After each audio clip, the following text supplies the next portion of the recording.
এখানে কারা সঠিক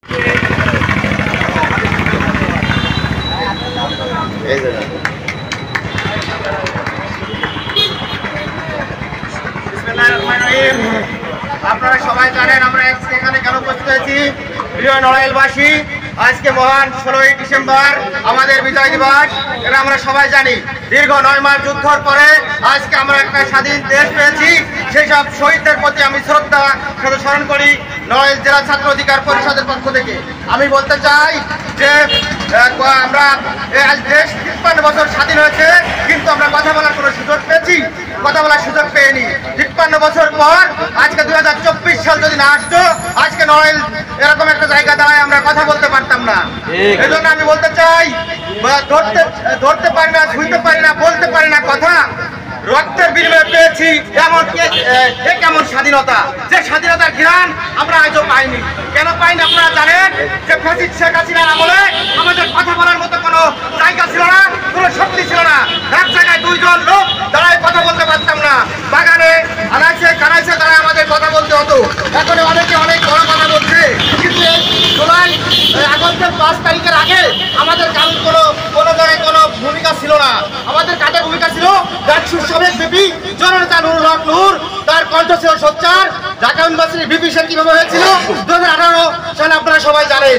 সে 2018 সালের থেকে নির্যাতন হতে হতে মায়ের খেতে খেতে কারাগারে গেছে, নির্যাতন বরণ করছে, তারপরে সে তার কণ্ঠ সবসময় সোচ্চার থেকেছে। সে কোনো অন্যায়ের সাথে আপোষ করেনি।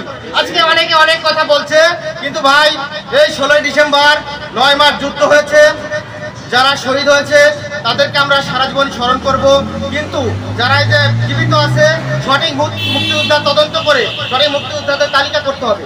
অনেক ভুয়া মুক্তিযোদ্ধা যারা ওই সময় 1971 সালে তারা যুদ্ধ করেনি, এই ফ্যাসিস্ট শেখ হাসিনার দোষর ছিল, তাদেরকে বাতিল করতে হবে। আমি ডক্টর ইউনূস তত্ত্বাবধায়ক সরকারের দৃষ্টি একটা কথা বলতে চাই যে আপনার কোনো ভয়ের কোনো কারণ নাই। আমরা দলে ছোট হতে পারি, কিন্তু আমাদের ডাকসুর সাবেক বিপি জননেতা নুরুল হক নূর, তার কণ্ঠ সবসময় সোচ্চার। আপনি আপনার দৃঢ়তার সাথে কাজ করুন। দেশ সংস্কার যতদিন না হয় আপনি নির্বাচনের দিকে যাবেন না। আপনি যদি মনে করেন দেশ সংস্কার হতে 2 বছর দরকার, আপনি সেই 2 বছরই চালাবেন। আপনার পাশে আমরা আছি। আমার গণ অধিকার পরিষদ আছে, শ্রমিক অধিকার পরিষদ আছে, ছাত্র অধিকার পরিষদ সবসময় আপনার সাথে আছে। আপনি কোনো ভয় পাবেন না। তার প্রমাণ আমরা 4 তারিখ আপনাদের দেখিয়ে দিয়েছি, যে 4 তারিখে আমাদের সবাইকে আহ্বান করা হয়েছিল ডক্টর ইউনূসের ডাকে। তখন সবাই সোচ্চার হয়ে একত্রে ভূমিকা পালন করছে।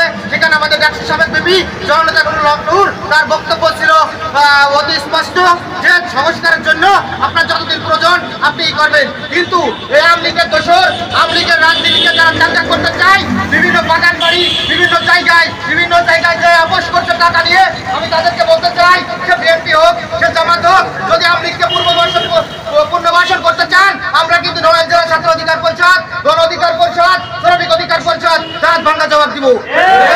16 ডিসেম্বর মহান মুক্তিযোদ্ধায় আমি আবার তাদেরকে স্মরণ করি শ্রদ্ধার সাথে।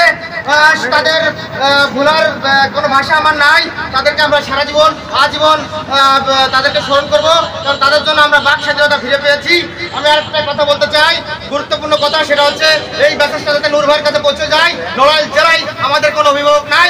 এই অভিভাবকের কারণে আজকে আমরা অনেক পিছিয়ে যাচ্ছি। গণ অধিকার পরিষদ আজকে যদি এখানে একটা এস্টাবলিশ কমিটি থাকতো, আজকে আমরা বিএনপি জামাতের মতো অনেক বড় শোডাউন আমরা দিতে পারতাম। আমরা এখনো পারি, কিন্তু আমরা দিনে যাতে আমাদের প্রধান অঙ্গ সংগঠনের কমিটি নাই। এই কারণে আমি নূর ভাইকে একটা মেসেজ দিতে চাই যে আপনি তদন্ত কমিটি গঠন করে এখানে কারা সঠিকভাবে কাজ করছে এই গণ অধিকার পরিষদের জন্য, তারাই যেন এই সভাপতি, সেক্রেটারি, সাংগঠনিক সম্পাদক 3টে পর্যায়ে আসে। আমি বলতে চাই এখানে অনেক কেন্দ্রীয় নেতা থাকতে পারেন, বিভিন্ন জায়গার অঙ্গ সংগঠনের লোক থাকতে পারেন, হয়তো আপনার লবিং ভালো থাকতে পারে নূর ভাইয়ের সাথে, কিন্তু এই নড়াইল জেলার রাজনীতি কিন্তু নূর ভাই করবে না, রাশেদ ভাই করবে না, হাসান আল মামুন ভাই করবে না। এই নড়াইল জেলার রাজনীতি করবে সোহাগ, নাই আরেকজন আমরাই করবো। এই জন্য ওই নূর ভাইয়ের ফোনে আরেকজনের ফোনে হঠাৎ করে কমিটি দিলে আমার ছাত্র অধিকার পরিষদ মানেনি, কখনো মানবে না। বলবো ডাকসুর সাবেক জননেতা নুরুল হক নূর, উনি অত্যন্ত বিচক্ষণ মানুষ। উনি হঠাৎ করে কোনো সিদ্ধান্ত নেবেন না। নড়াইল জেলায় সকলের সাথে বৈঠক করে কমিটি দেবেন।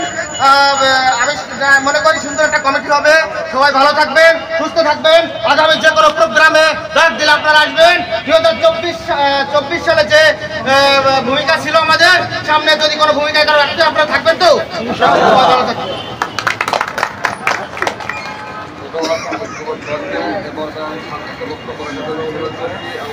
এতক্ষণ বক্তব্য দিলেন নড়াইল জেলার ছাত্র অধিকার পরিষদের সভাপতি আনিসুজ্জামান সোহাগ।